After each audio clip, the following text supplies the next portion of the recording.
Honey, can I have some water? We're gonna start in 10 seconds.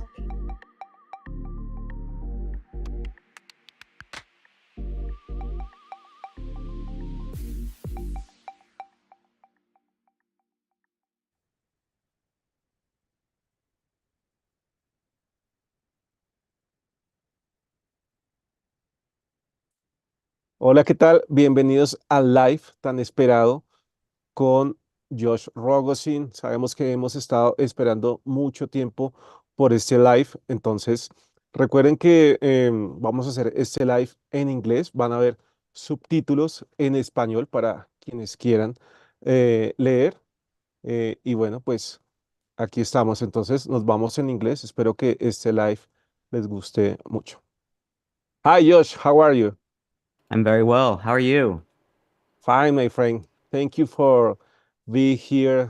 This is a pleasure, and thanks for your time. It is such a pleasure to be here after meeting you in Mexico City at Soundcheck Expo and now virtually online, Washington, D.C., all the way to Bogota, Colombia. Yeah, that's great, my friend. And here is David Sicar. Hey, Sicar, how are you? Hello, everyone. Nice to meet you. Thanks a lot for being here and connecting here with us. It's amazing, and thank you, Josh, for taking the time to do this with us. It's a huge honor to have you here. For the people that's connecting right now, please remember that you should be able to ask your questions through comments, and I'm going to ask both Julio and Josh all the questions that you have about all the subjects that we are going to talk about here today.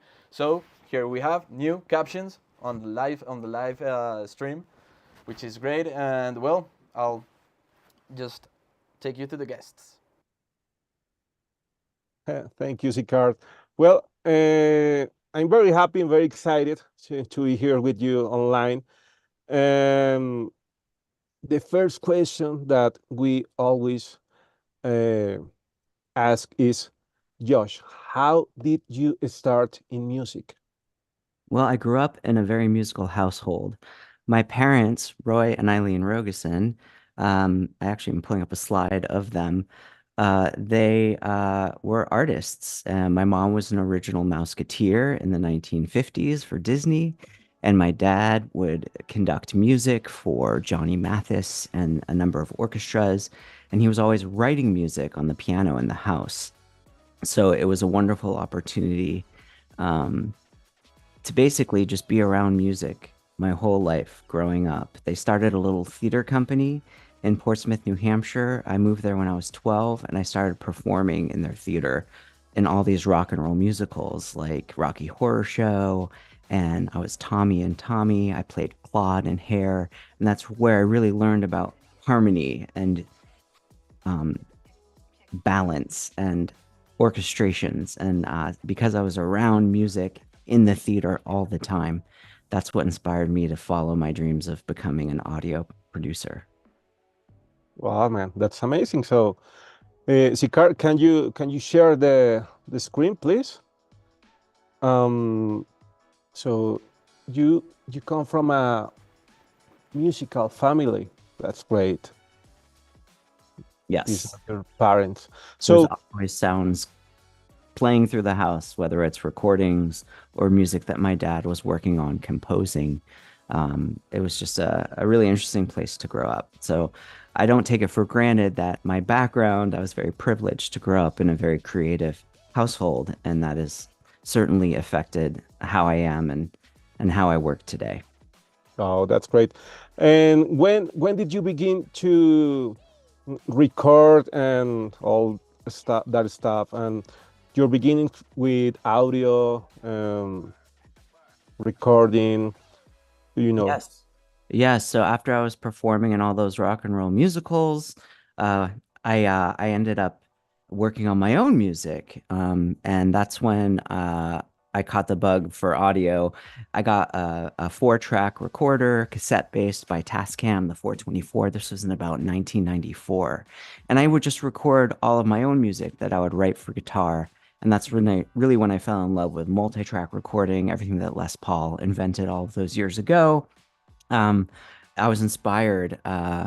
to record my own music, and that's what made me fall in love with the art of audio recording. I had a little external micro verb 4 by Alesis that I could send via aux sends out my little Tascam cassette-based multi-track recorder, so I could have a little reverb and little effects on different guitar parts, and that's really where I learned to love audio.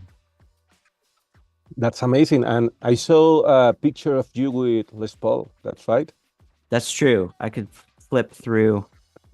So so you had a Les Paul and then you meet Les Paul.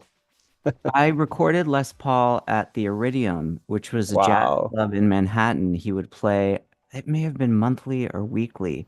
And this was a while back. Of course, he's not alive anymore. But it was amazing because his brother was in charge of all of his recordings. And I wanted to record in stereo because he had a full jazz band there. And he said, no, no, no, no, everything must be mono. That's just how we do it here. So I got a mono feed from his brother, and it was a beautiful mix. And I got to hang out in his green room when Steve Miller, his godson, came to visit him before the show. And it was just such a surreal moment to be in the green room with Les Paul and Steve Miller. I'm just going to click ahead so I can find some of my pictures. So yeah, the picture here in the top right is me and Les backstage at the Iridium. It must have been 2006. It was a really long time ago, but it was an honor to meet him and to hear him play. He was in his 90s and he was still playing very well. Well, my friend, you know a lot of people. A lot of people. Yeah, I'm I very fortunate. see, yeah, Paul McCartney. Yes. Uh, that's amazing, my friend. So, I want to ask you something that I have. When I saw you the first time, I said that how Josh began with the tiny desk. How were you involved? Well, I started as an audio engineer. I graduated from Ithaca College. I studied broadcast communications, and my first day job that I got hired for was I had to move to Washington, D.C., and I was running the soundboard for the Shakespeare Theater Company, adding special effects to the ghosts' voices, tons of sound cues, playback. It was a very high profile Shakespearean productions that were always adapted with a modern sensibility. And I used to walk by National Public Radio on my way to the theater to mix the shows. So I tried to stop in for an interview and not an interview, sorry, a tour. And they said, we don't have any tours of the facilities today, but if you stick around, I said, what about job listings? They said, well, we've got this list of job listings in the corner. And there was like a pamphlet printed out on paper. This was 1999. So I'm certainly dating myself here.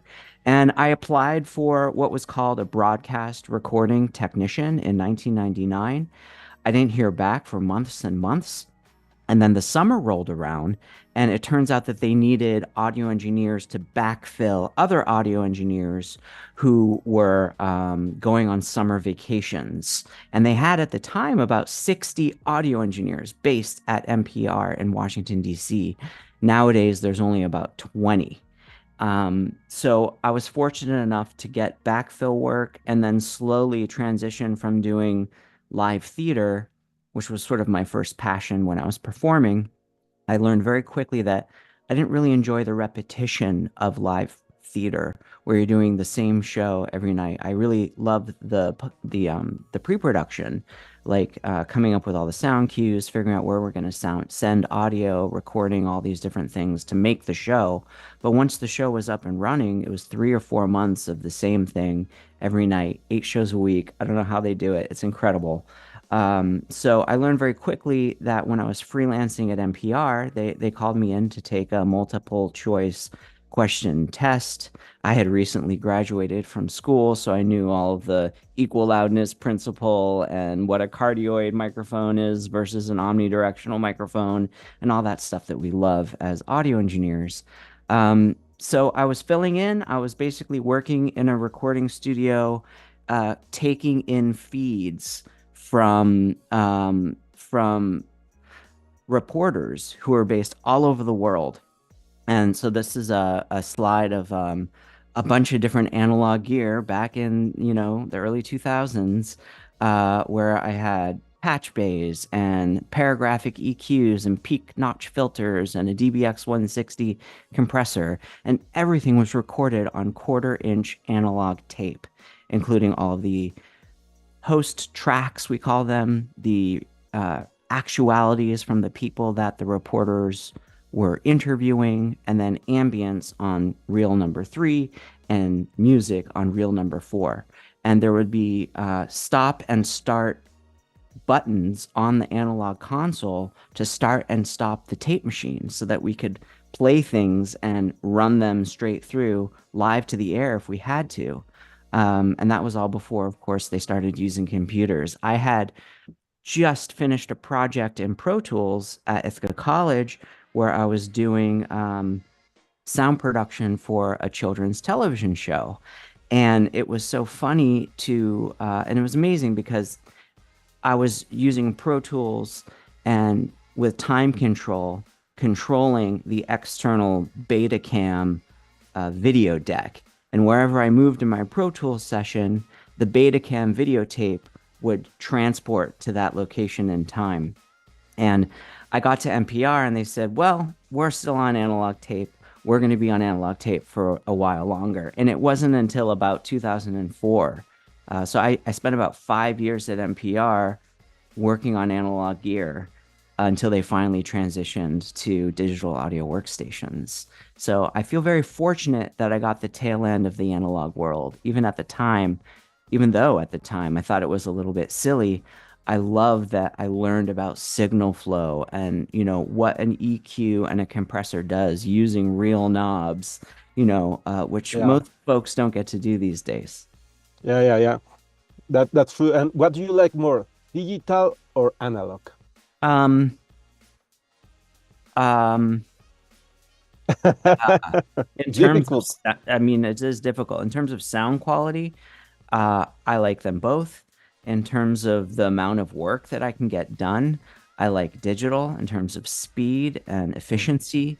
But I love the analog world and how sort of tactile it was from cutting analog tape with razor blades and marking things with grease pencils and splicing tape. And then I would write notes actually on the leader tape for the different actualities that the reporter would go out and record. They'd cut it onto a little piece of tape, and I would cue it up from the console. And I remember writing notes on the leader tape, plus 3 dB, uh, peak notch filter in or whatever, so that when the leader tip came up to that actuality, I knew where to set my fader and which piece of analog gear to engage in real time before I press play on that bit of tape. Oh, my friend, that sounds very difficult. Very. It was a Yeah. dance. That was super hard. But so I'm happy that I got that experience. Yeah, of course. That experience is very important. I have seen some photos of the tiny desk, photos of you with that's a console. What do you use to record in the tiny desk?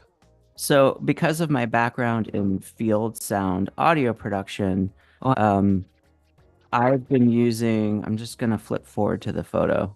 Let's see. Okay. At front of house, I use what's called the sound devices, which is really a field recorder for like ENG field recording sound, like that's used on film sets and to record, field television audio. And the whole idea is that, as journalists, we would always have these little field recorders and shotgun microphones. So I eventually inherited the Tiny Desk setup from my colleague and mentor, Kevin Waite. He actually did all the audio for Tiny Desk from 2008 to 2014 when I took over. And I had been doing it from 14 to 24. So I did it for about 10 years. And eventually, as Sound Devices came out with more equipment, I upgraded to what you see here, which is the Scorpio, and it is has a control surface called the CL16. It's all very pricey stuff, but you've got very high quality microphone preamps in a tiny package. There's 16 mic preamps built into that tiny little box. You don't even need the control surface to use it. And then in addition to that, it's got Dante, so you could actually get up to 32 tracks total. Wow, that's And it amazing. also A lot. has an AES dongle as well. So in this instance, I was using the 16 built-in mic preamps and then 8 additional AES line in that you can achieve by a little box that you can purchase for the top of the recorder that actually isn't in that photo. And I would be using the 788T, which is the predecessor, one of the much older models of the sound devices, just for the preamps. And that enabled me to come out AES into the Scorpio so that all of my tracks could stay in sync and on one card. Because for a while, I was using three 788Ts linked together by word clock. And those three machines would then afford me 24 channels because each machine had 8 channels. But now with the Scorpio, everything can be on one card. The sound fidelity is amazing. They just upgraded the firmware, so now you can do 32-bit float. And because it has Dante, I would also set up like a session in Reaper to record a redundant full multi-track. So I'd have 24 channels recording on an SD card, and then there's a second SD card, and then there's an internal SSD. And you can assign whatever you want to each of those cards. So you can do a rough 2-mix MP3 for the producer that day. You could do a full multi-track mono files on a second card. And then on the internal SSD, you could do a poly file of the 2-mix and the full 24-track recording. So I love the portability of it. It's enabled me to travel all over the world to record high quality audio. And that's sort of the whole idea of Tiny Desk, was to record in an unconventional environment. Wow, my friend. And do you have to do the live sound for that, or is there someone in charge of it? The only place we would stream this live, with the exception of the Tiny Desk Festival, which we did, I think, in 2019, we had like Meg the Stallion and a number of other, like Sheryl Crow did it. Those actually streamed out live from my 2-mix at the sound devices. I just fed everything through one of those TC Electronics, what is it called? I've forgotten the name. It's sort of like a mastering piece of gear that just Okay. sort of handle all of my peaks and smooth it out and make it sound good for the internet right away. And yeah, the TC Electronic, that thing was really cool.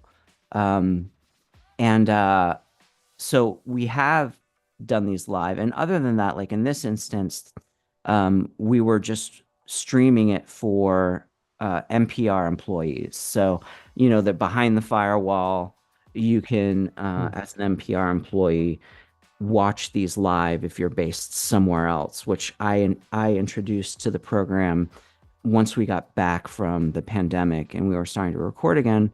A lot of Mhm. the folks were working from home. So I said, you know what? We've streamed before.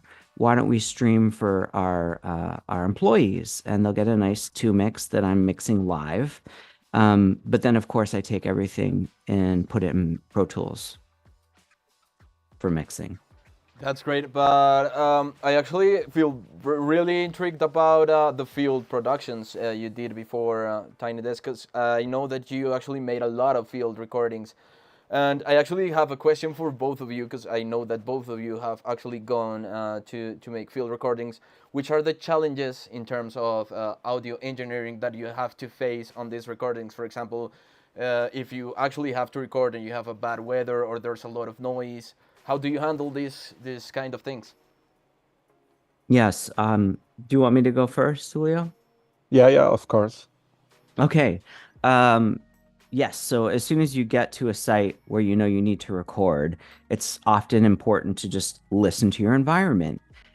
if there's a loud sound or you're in a loud room and a certain sound is coming from a certain direction, maybe place the people you're recording in the opposite direction of the sound so you get as much as oh gosh, what's the word? You get as much separation as possible from the signal to noise. Also, mic placement is unbelievably important. I'm never afraid to ask someone we're interviewing or someone I'm recording, hey, can you do that again? I'm so sorry. You were a little off mic in the beginning of that. Or the interviewer was talking on top of you. Can you just say that part again in the clear? So I always am thinking about the post-production process, making sure that, hey, if there's a refrigerator humming in the background, if there's buzzy lights in the room where you are, I'll either, turn it off, leave my phone in the refrigerator so I don't forget to turn it back on, and really listen in for things, so that I don't have to fix it in the mix. I can make sure that I get what I need at the front end, which is much, much more successful. Yeah, that's right. For me, it has been very difficult, but at the same time, it's a challenge because sometimes you think that some unwanted noises are useless, but they are, at the end of the day, they are being part of the recording history. That's right. So yeah, like chickens, Yes. footsteps. Yes. And that's right. And I like to record things as a journalist. I actually Yeah. like all the nuance that happens. I'm the opposite of a studio engineer in terms of, all right, let's retake it 20 times and I'm going to cut together the best section of vocals from every take to, amass the thing that we finally hear. I'm much more interested in hearing the nuance. I remember I was recording some of my own music in Venice Beach, California. There's a very loud bird chirping outside my window, leaking all over my vocal tracks. So I finally just put a second mic outside and recorded the bird and added it to the vocal tracks and thought, hey, this is an interesting thing. It's like something that you can't repeat. And that's something that I love that I brought to Tiny Desk and that I'm doing with my new projects is figuring out how to capture things that's a moment in time, as if it's like a photograph, as Yeah, opposed to a perfected recording. yeah. I remember an album that I record with Cesar Lopez. Cesar Lopez is a musician from Colombia. He has an instrument called escopetarra. It's like I don't know if you have seen that, an instrument that, I don't think so. yeah, but it's like a gun, but it's guitar. So we go to towns to record people that are in war sounds, war situations. And the sound is very important. Sometimes the people think that only the video is important. Yes. Yeah, but the sound is very important. Yes. Yeah. So I guess Sicar it's difficult, it's challenge, but it's amazing. I like that. Me too. You don't know what is going to to end in the recording. That's right. It's very unpredictable. And you have to just sort of embrace the fact that you're capturing a moment in time rather than trying to create perfection. And I have so much respect for the art of, recording in a studio. It's just not what my strength is. It's just not what I want to do. What I want to do is capture people where they're from, learn about who they are and why being from that place inspires them to make music. Yeah. Sicar, do we have questions? We actually do have a lot of questions, actually. Let's just check. Okay, you have already talked about it, so I'm gonna add this to the broadcast. Josh, can you please explain how you get so much clarity in Tiny Desk singers, even when they are moving? It's all about the Sennheiser stereo shotguns. Yeah, actually, it's so funny. The shotguns, if anything, are detrimental to my goal of making it sound balanced. What I have to do in post-production is ride the levels of the vocals very carefully using my ears. So everything that you hear on the Tiny Desks that I recorded and mixed from 2014 to March of this year, they all, I spent a lot of energy making sure that the balance between vocal and instrumentation is just perfect to my sensibilities. So that often means when they are quieter, I'm cranking up the mic. I remember I was recording um, one artist, Leanne LaHavas, many years ago, and she had a song called Forget. And the verse of the song, she sings unbelievably quietly. And then the chorus of the song, she's belting her head off. And I remember I had it, plus 20 for the verse and then minus 10, for when she was belting. And that's because the mic is in one location. It's a much different concept than having someone close mic who when they're speaking really quietly, they can get closer. And then when they're really loud, they can get further away. Yeah. So I don't have that. Um, I don't have them helping me in any way.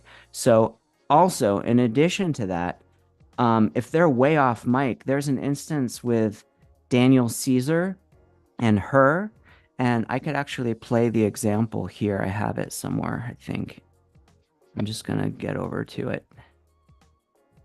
Oh, Finally, all right, I'm gonna play this for y'all, and I just want you to take a look where her is in relation to the shotgun mic that Daniel's singing into on top of the piano. finally, I'll introduce my friend over here. Over her. You'll see me pop up in the bottom left corner of the screen. I'm kind of freaking Oh, yeah, you are.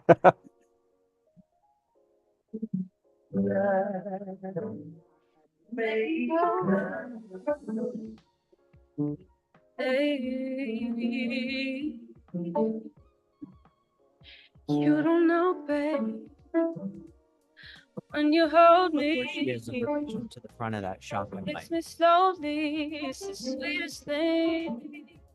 And it don't change. If I had it my way, you would know that you are. You're the coffee that I need in the morning. You're my sunshine, rain when it's pouring. Won't you give yourself to me? Give it all. I just wanna see. I just wanna see how beautiful you are. You know that I see. I know you're a star. Where you go, I follow. No matter how far. If life is moving, let me go the best part.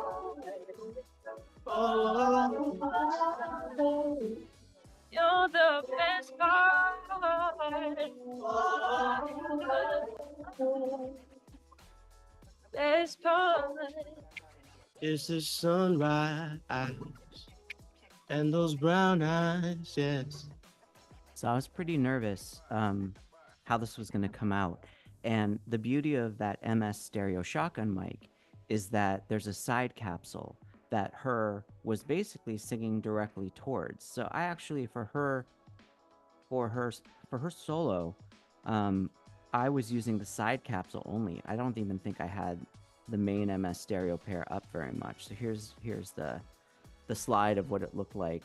So in this first instance, on these first two channels, I've got MS stereo decoded, and then on the second channel, I just made another instance of the side capsule. And because the song started pretty quietly with just basically piano and bass, I was able to crank up that side capsule without too much bleed from other things, even though it's a bidirectional mic. So, in answer to your question, the shotgun mic actually makes it more difficult because if you're not right, when you're right on axis for the shotgun mic, it sounds incredible. It's designed for speech. It's designed for picking up the human voice. On film sets, when you use it for music, you need to be further back, just like it is on a film set. But also you need to be right in front of it. So I have to do a lot of manipulation if the actors do get far off mic. Trying to remember an instance. There's someone who was just all over the place, and I can't remember who it was right now. But it turned out great because, it was Caroline Polachek, and her tiny desk is incredible. I just love her too. She was just moving and dancing and grooving, and I just made a deal with her. I said, "Look, you can move wherever you want, but in relation to the mic, if you're dancing around, you need to work the mic. So look at me. I'm going all around this microphone I'm in front of, but because I'm kind of tilting my mouth so that it's towards it the whole time, as opposed to what she was doing was like, okay, I'm over here, and then I'm over here, and then I'm over here, and then I'm over here. So if I work with artists and direct them, I am not shy about telling artists what I need to make them sound good. Yeah, yeah, of course. And have you ever felt nervous meeting an artist you really like and knowing that you have listened to them for a long time and now you're going to record them? Yeah.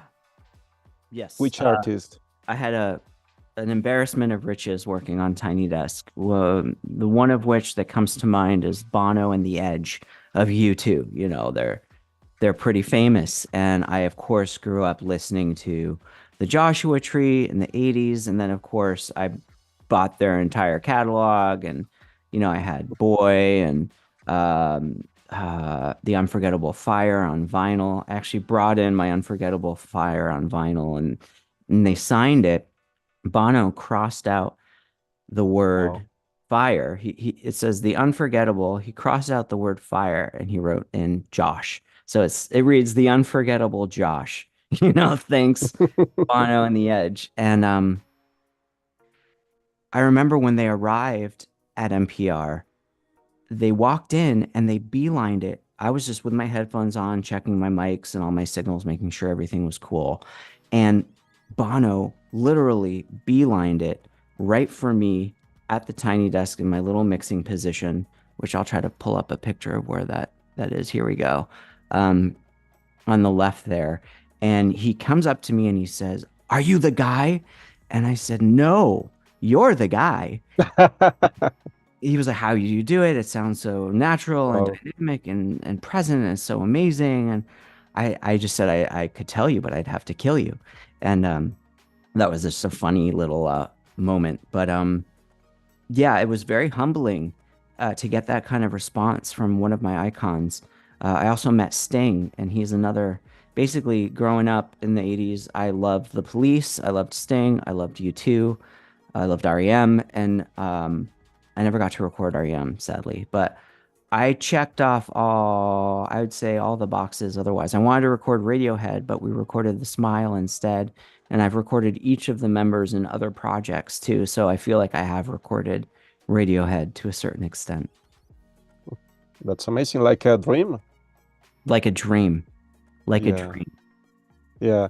So, did you record Coldplay? Yes. Yes. It's That was amazing. a really fun one. I set up actually this mic here that I really love. It's called the Ear Trumpet Labs Delphina. And it's just this steampunky, crazy looking thing. And I use this for the choir because it's a large diaphragm condenser. And I felt if I could have, basically, there were 9 choir members. So I had one large diaphragm condenser for every 3 singers, basically. And I just had them share that one mic. Because that's the other thing I really like is I certainly have enough equipment and enough inputs to give each vocalist their own mic, but there's something more organic and fun and natural to have multiple singers singing around one mic. Like with that Daniel Caesar clip, the backup singers are all singing around one MS stereo shotgun mic, and I just position them and order them in such a way that I get the levels that I need. That's great, man. Because sometimes my wife and I watch Tiny Desk at night, and I was wondering, like, who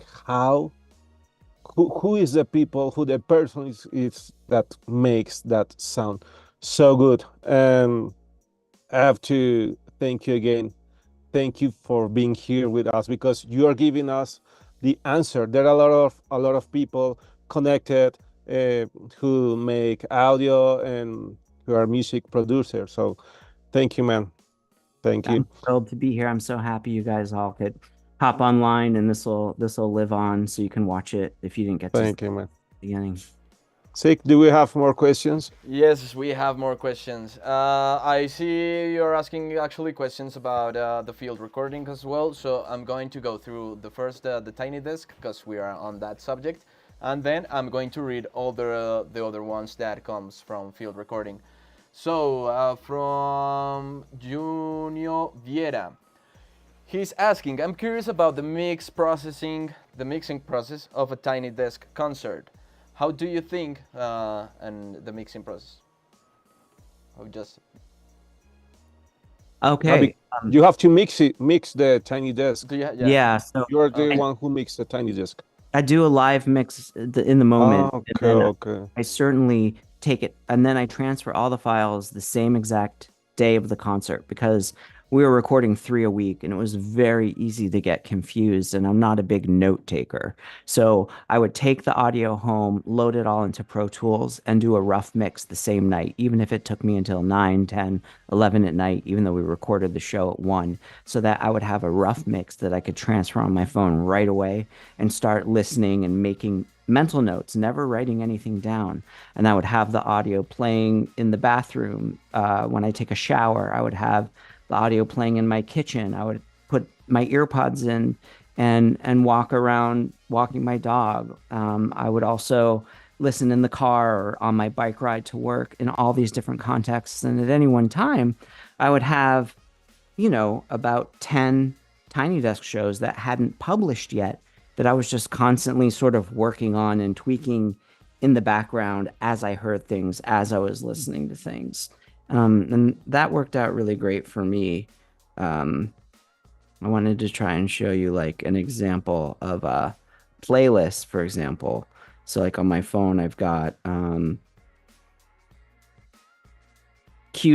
QC2, QC3, QC4. These are all like quality control. And at any one time, I would have, all of these Tiny Desk shows on my phone, just ready to play and critique, including just on my speakerphone as well. Or Smokey Robinson.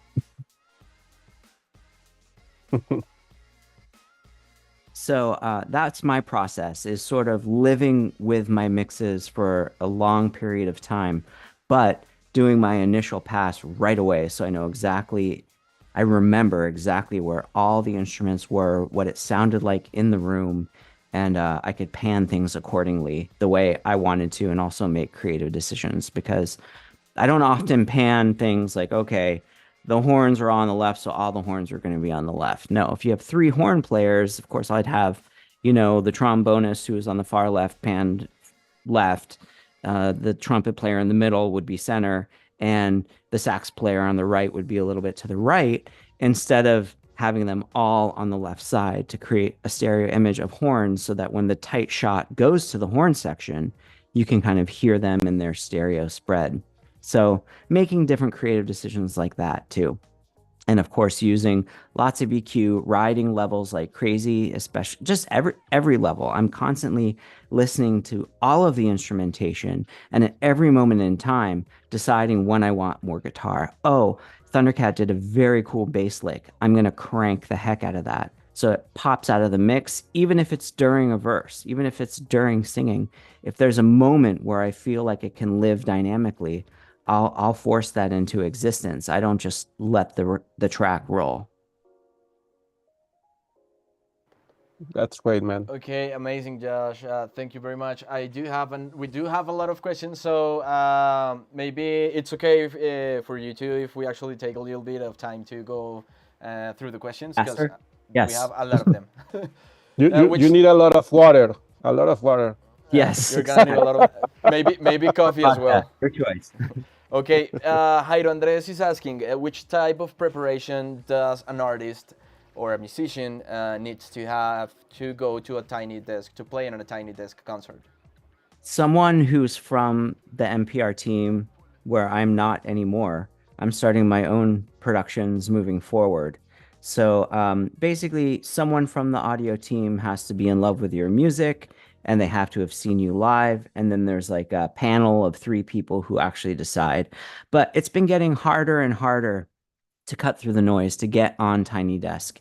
And that's part of the reason why I wanted to start my own thing is that I felt like, it was much easier for a Justin Timberlake to get on because of course he has millions of followers than it was for, a no-name artist. And they still feature no-name artists, but I don't know. I think it's gotten so difficult to pitch and to get on the Tiny Desk. Certainly enter the contest. I really think the only way to get on if you're unknown these days is to enter the contest. And even if you aren't chosen as the winner of the 7,000 people who enter, the judges get to see you, the panel of judges, and there's been many occasions where people who have entered the contest end up getting on the show even though they didn't win. Okay, Josh, thank you so much for the answer. We have another question, which has been the most difficult Tiny Desk that you have recorded? It depends on what you mean. Difficult from a technical standpoint, difficult from a personality standpoint. I remember recording But Both, both, yeah. I remember recording David Crosby with his band, the Lighthouse Band, with Michael League from Snarky Puppy headed that up, and it was an amazing experience. But we were all rehearsed, and David Crosby had an interview down the hall, and he arrived late to the Tiny Desk, and we had already sort of done the sound check. And unfortunately, someone already let in the audience. So he shows up and he says, "Where's my monitors? How am I supposed to do this? This is going to be impossible. Forget it." And I just had to handle that as gingerly as I could and say, "Mr. Crosby, I'm going to give you whatever you need. We're so happy you're here. Can you just do me a huge favor and try the first song without the monitors? Let's see how it feels." And they played the first song. There was thunderous applause, and we went on, and it worked out okay. So that was one instance where you really need to not only know how to record things from a technical standpoint, you really need to know how to handle certain egos and work with people to make them feel comfortable and to make them feel like you have their back, that you're working for them and not against them. And that can be very challenging. From a technical standpoint, probably squeezing a small orchestra behind the Tiny Desk and getting all the separation that I wanted to make an amazing recording, like with Sweeney Todd recently, with Josh Groban singing, and 4 other actors from the show. And there was a bassoonist, and there was a clarinetist, and there was a French horn player, and there was a percussionist, and there was an upright piano, and there was a cello, and there was a violin, and they're all on top of each other. So I really wanted to impress Alex Lacamoire, who's an incredible music director. He's the one who played the piano for, Lin-Manuel Miranda at the White House when he introduced Hamilton to the Obamas. And he was the music director for Sweeney Todd on Broadway, and he was very particular, and I just absolutely loved working with him in post-production, him and Fred again as well. We spent hours and hours on FaceTime getting every moment perfect, and I actually just got the Fred Again vinyl in the mail, and it's incredible. yeah, so sometimes you have to know how to talk to people, right? Yes. Say the correct word.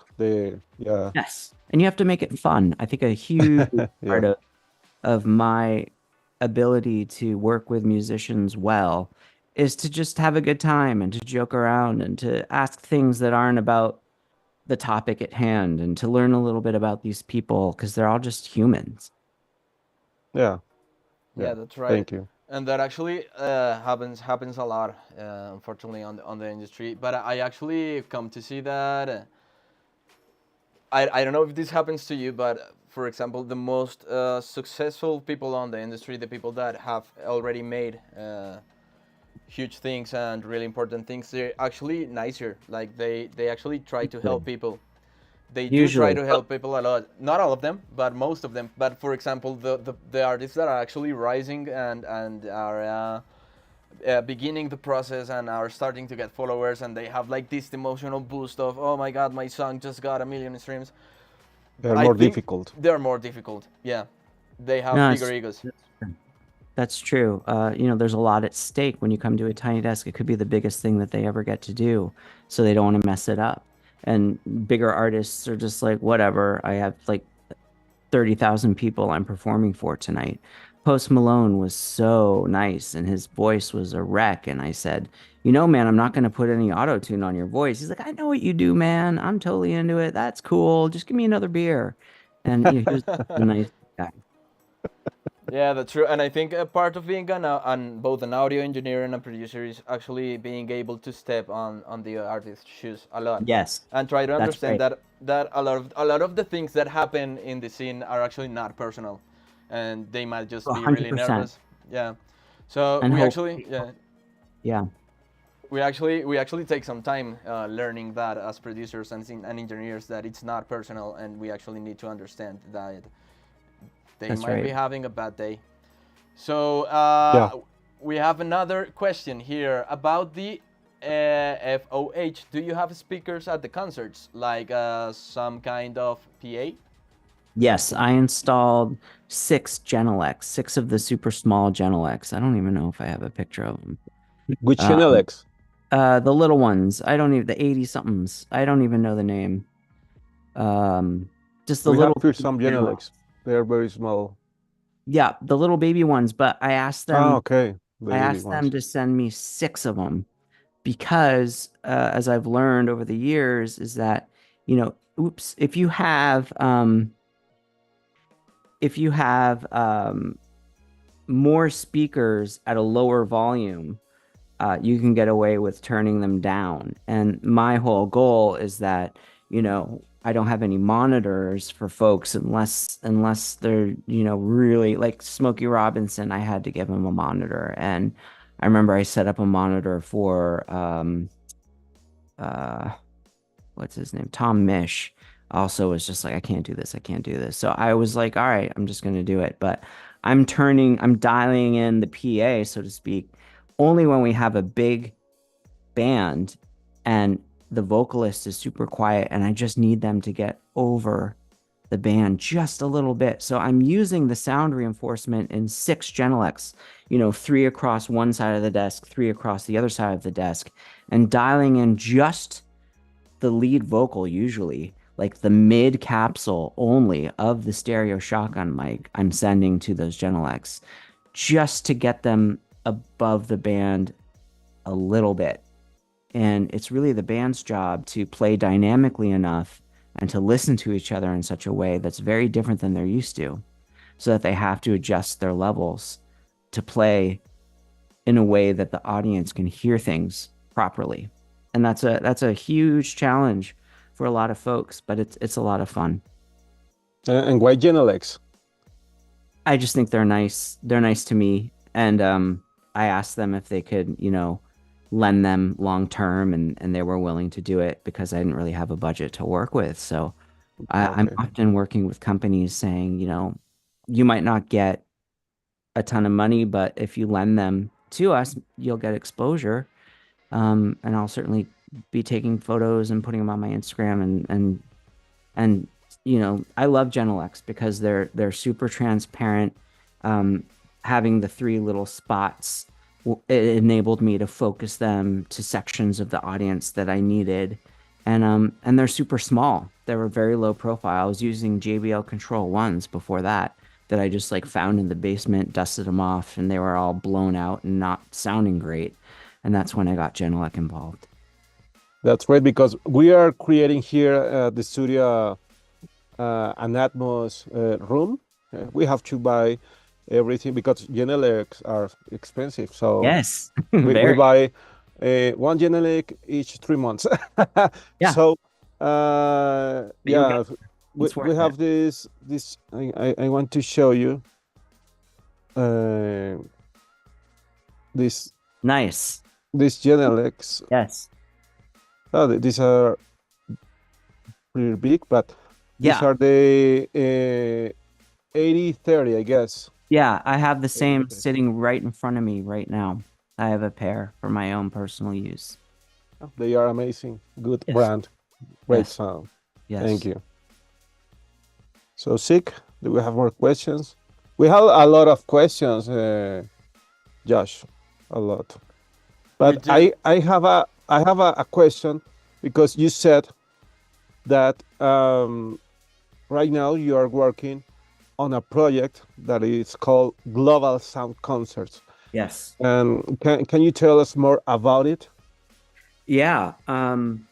I'm really interested in finding musicians where they're from and learning about why being from that place inspires them to make music. So I've created a new series called Global Sound Concerts. I have about 6 sessions recorded, and I'm sort of waiting until I get about 10 so that I can release them kind of like as a pilot season.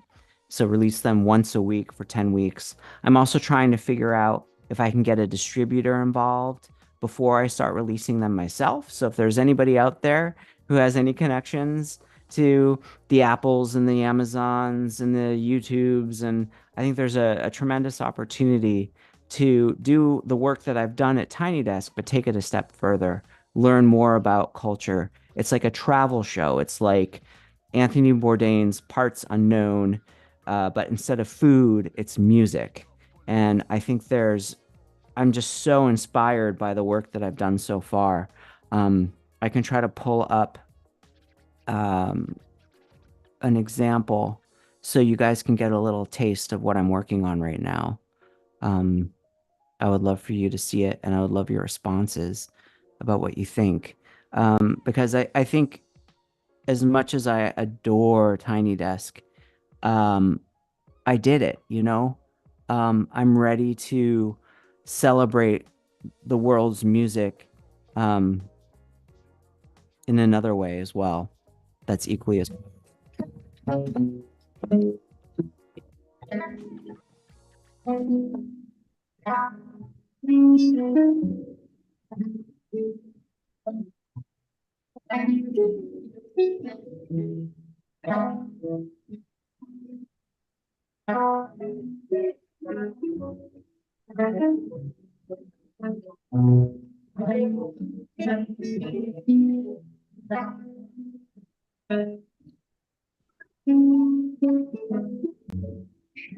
Oh, that's beautiful.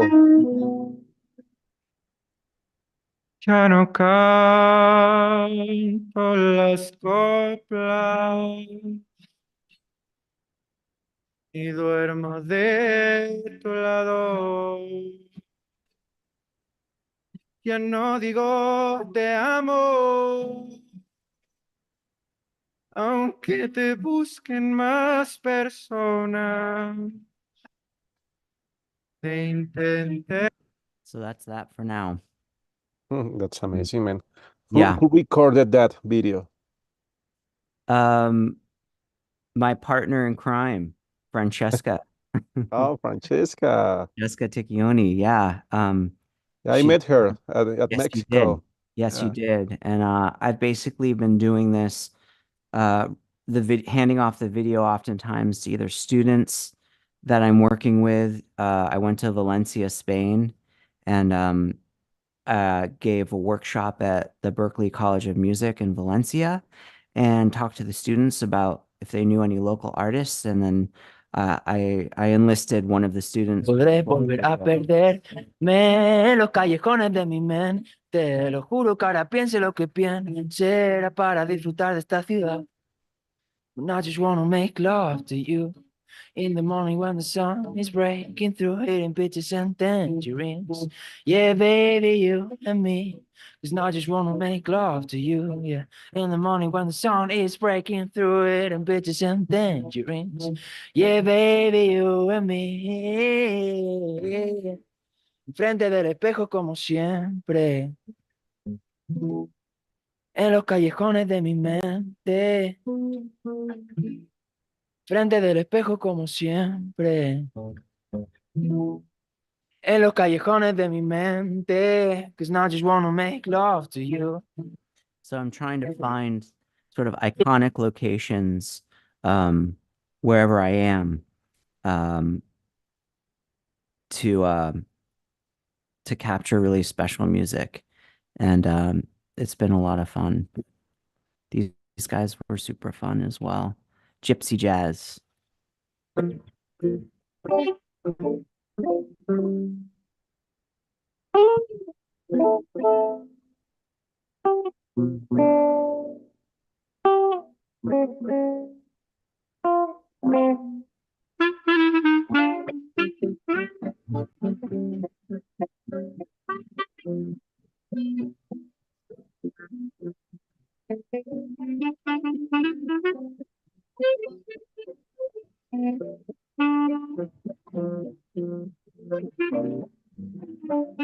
So I did the video myself on that one. So, but that's what's fun about this stuff. I'm not looking for perfection.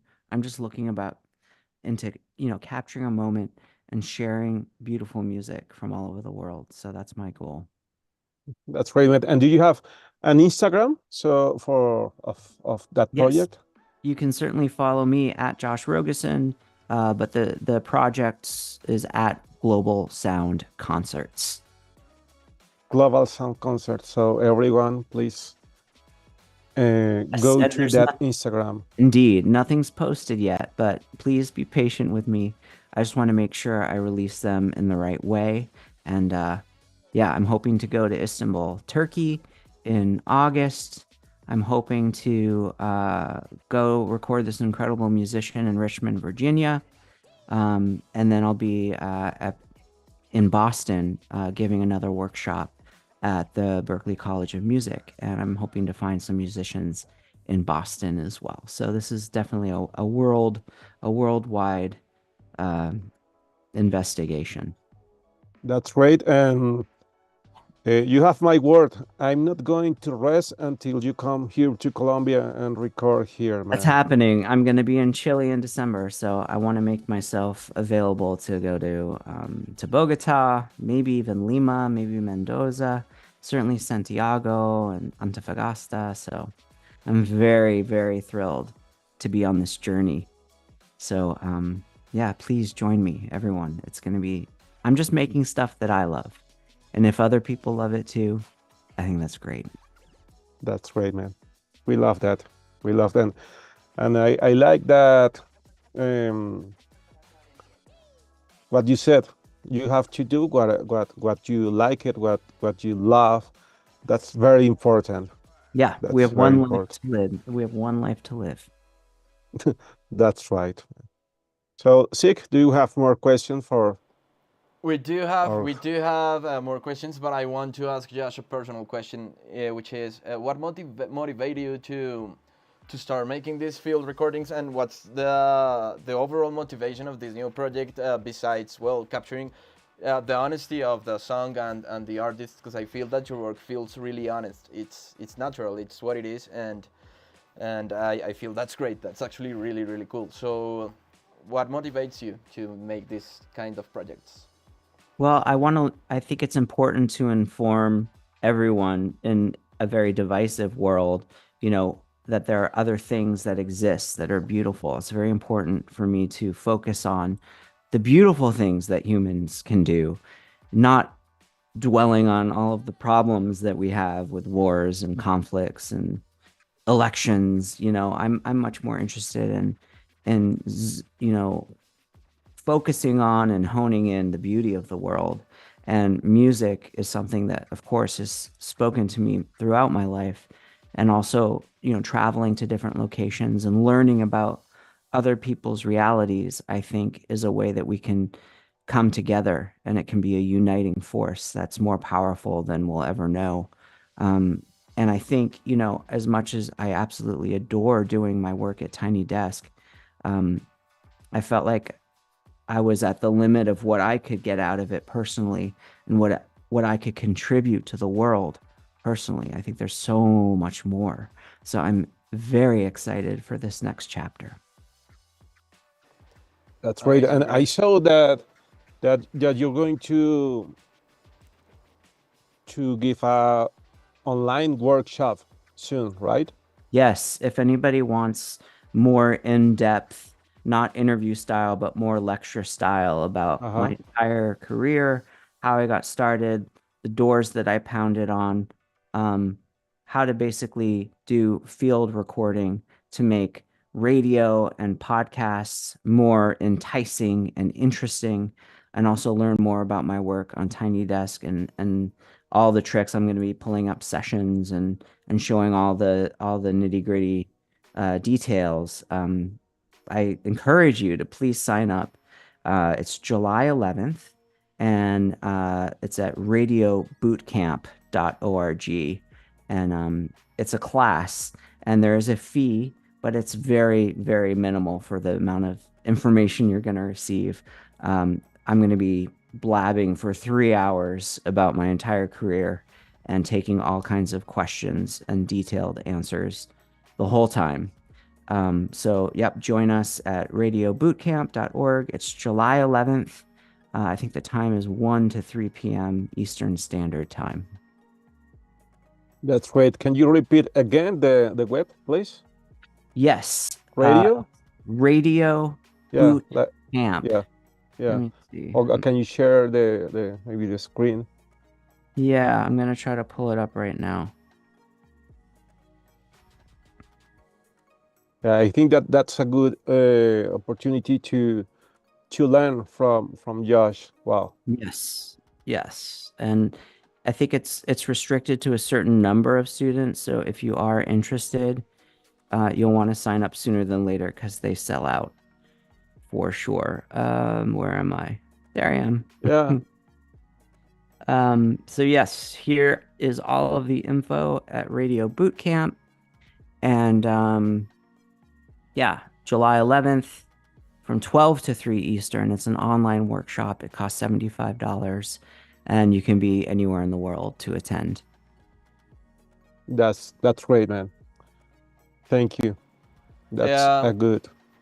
that's amazing. If you could please send us the link as well, so I can put it Absolutely. on the description of the video with all the other information that you have given and the Instagram social networks of both Yep, your socials and the new project got it. socials. I do have another question, which is how do you prepare mentally for this type of recordings? Because I believe that you must feel a lot of pressure when you have a field recording, because a lot of Yes. things can go wrong. And you have been recording both audio and video, so bad Yes. weather, bad lighting, an airplane flying by.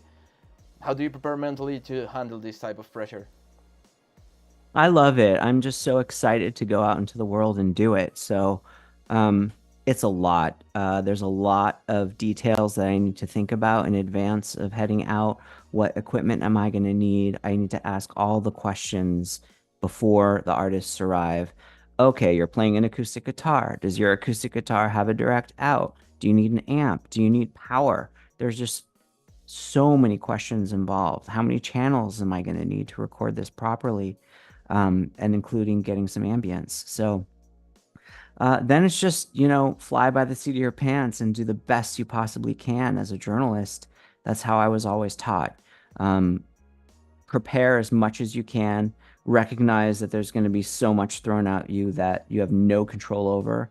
When we arrived to record the first video I played with Andre Beltran in Mexico City, right after I was hanging out with Julio, I had to leave this Tec de Monterrey. I was giving Oh a yeah, I lecture. remember. I remember. I was whisked away Yeah. by someone and thrown into an Uber, and we spent an hour and a half driving to get to the location. We arrive. I was imagining we were going to shoot outdoors because this incredible park, de Quetzalcoatl, is so massive and beautiful. There's so many iconic, gorgeous locations that we could record. It was pouring rain. It was not supposed to rain all day. It was pouring rain. So we wandered around the park for 30 minutes, and we fell into that location, that stunning location with the skylights and the incredible natural reverb. And it couldn't have worked out better, but it doesn't always happen that way. Yeah, I remember that moment. You asked me, "Hey, do you know where is that place?" And I was like, "No, this is my first time in Mexico." Exactly.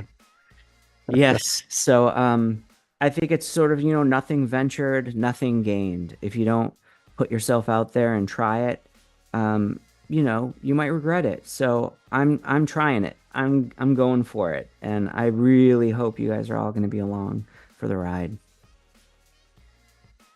That's great. Thank you for that words of motivation because sometimes when they ask you or when, hey, you have to record on the street and I'm afraid that I can't do it because the cars, the people, and blah blah blah blah And the blah. Hey, wind. I forgot to talk about wind. You definitely the need wind. Yeah. protection. Yeah, so what comes, something that I purchased for my ear trumpet labs, as you may have seen in one of the videos or two, is this fur that magnetically attaches, and Well, I always travel with it because wind can ruin a recording very easily. and it's very fancy too. It's very fancy. Yeah, it's all Yeah, beautiful. That's So, great. Sig, we are running out of time. We have like 10 or 10 minutes. So, do you have more questions for We Josh? do have more questions. Just to sum up, there are a lot of fans of Tiny Desks from Mon Laferte Yes. and Juanes, and they are asking about which is your favorite Latin artists. Which Oh are your wow. favorite Latin The artists? first one that comes to mind is from Bogota, Colombia, and I'm not just saying that. It's Monsieur Pyrénées. Ah, If you yeah. see their tiny desk, I just loved it so much. There's like a clarinet and great guitar playing, and they're singing in their traditional outfits that she was wearing, and I love everything about that. I remember talking to them about using the one stereo mic for all three of them to sing their vocals into, and two of them had guitars. And I said, okay, you got to lean in, get really close together, as if your faces are planted together, and sing. And one of the guys was singing super quiet. I said, no, you got to really belt it. You got to really come out loud and strong. I'm not hearing your harmony at all. So I was really working with them, and I love the vibe that creates of the three singers crammed behind the desk singing into one microphone. And I could have very easily set up three separate mics, but I thought it would be more fun since they were just jumping in with some background vocals here and there. The same goes for um, Idols. When I recorded Idols at the Tiny Desk, they were just freaked out. They were like, "Oh my gosh, there's no way we're gonna do this. We need our shows are super loud. We need a massive, loud PA." Joe screams his head off the whole time. I said, "Well, we're just gonna try it and see how it goes." And he was so pissed off. He was not having it. But he turned that rage into his performance, and it is unhinged.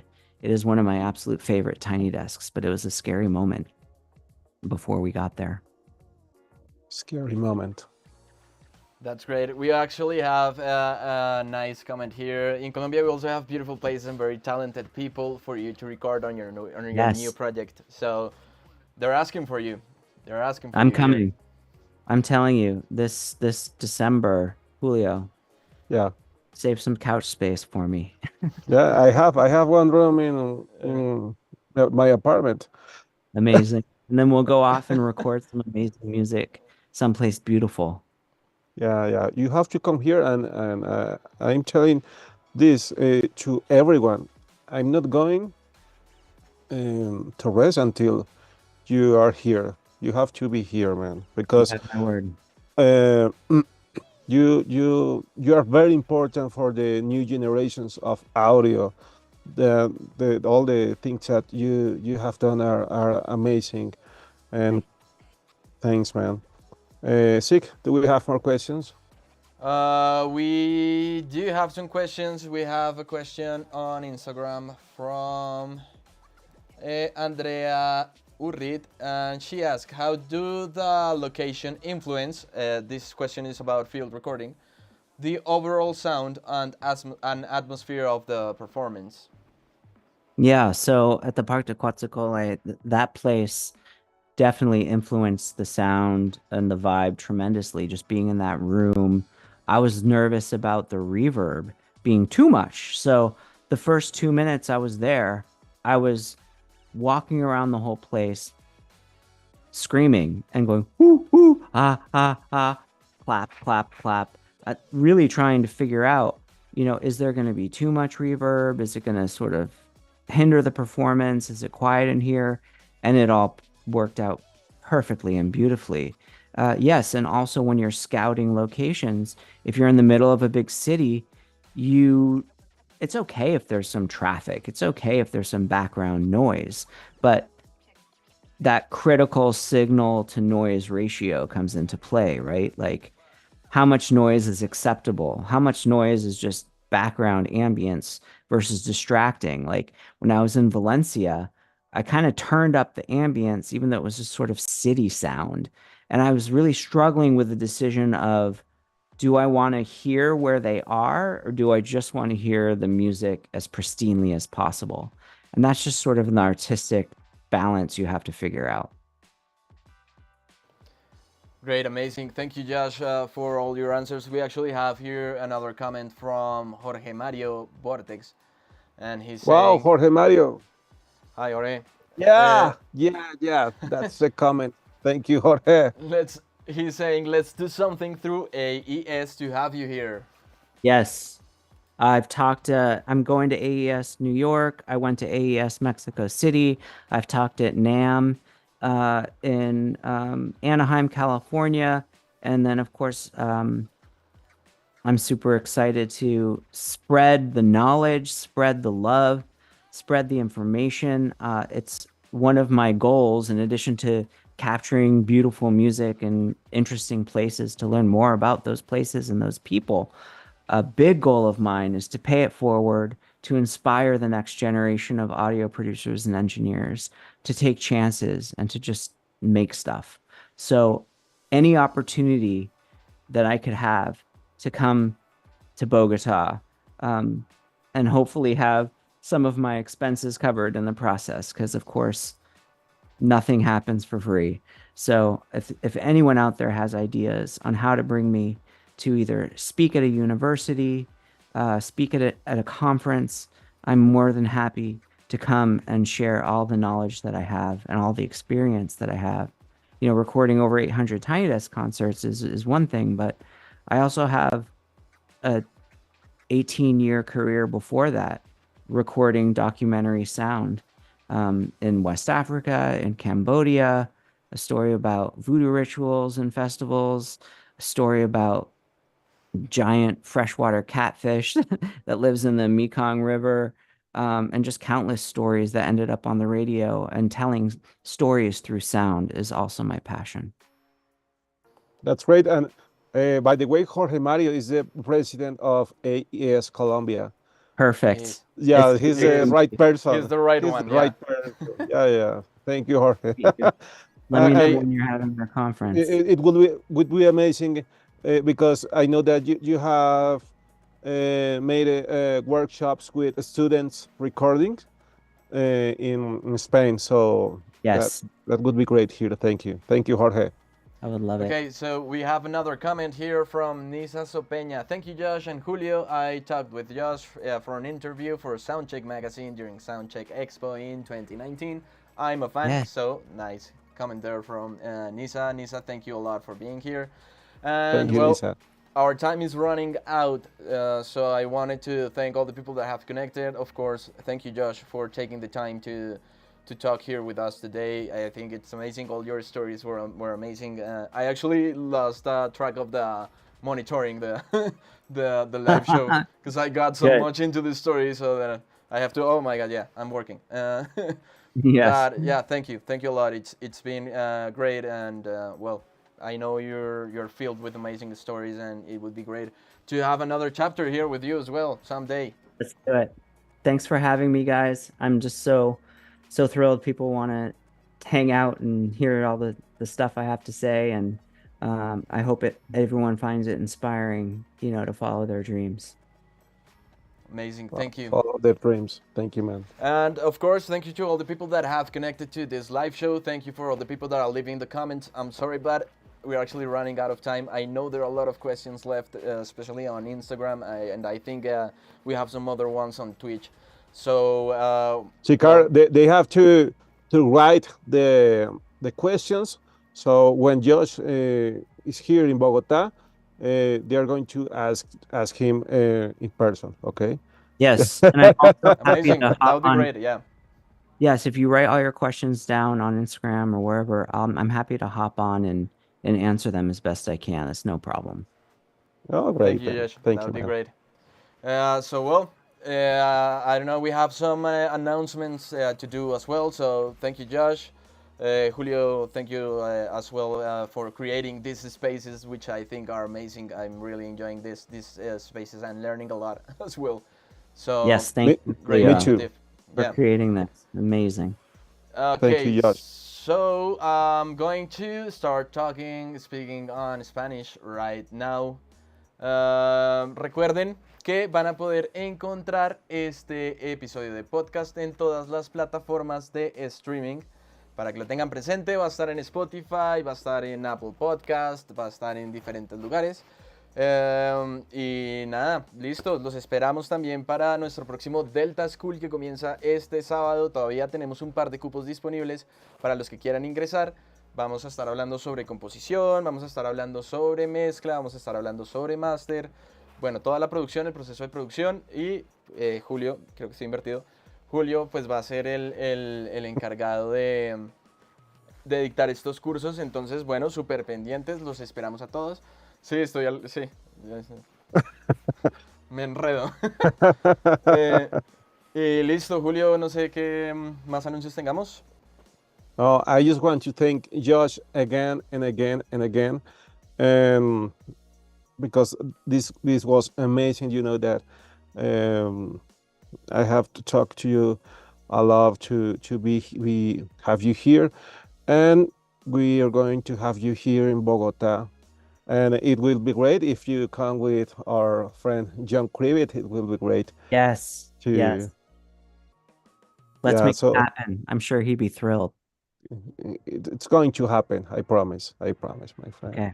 And I have a space in a coach, and I have everything you wanted. Perfect. Just a couch and a blanket. That's all that Julio has. Yeah. Good So, to have Josh, friends. thank you, my friend. Thank you. We have to end this live stream so you can rest, of course. And all the people here, thank you again for being here. The people from AES Colombia, Jorge Mario, everyone, thank you for being here. And the next live that we are going to have is with Alejandro Sanchez Samper.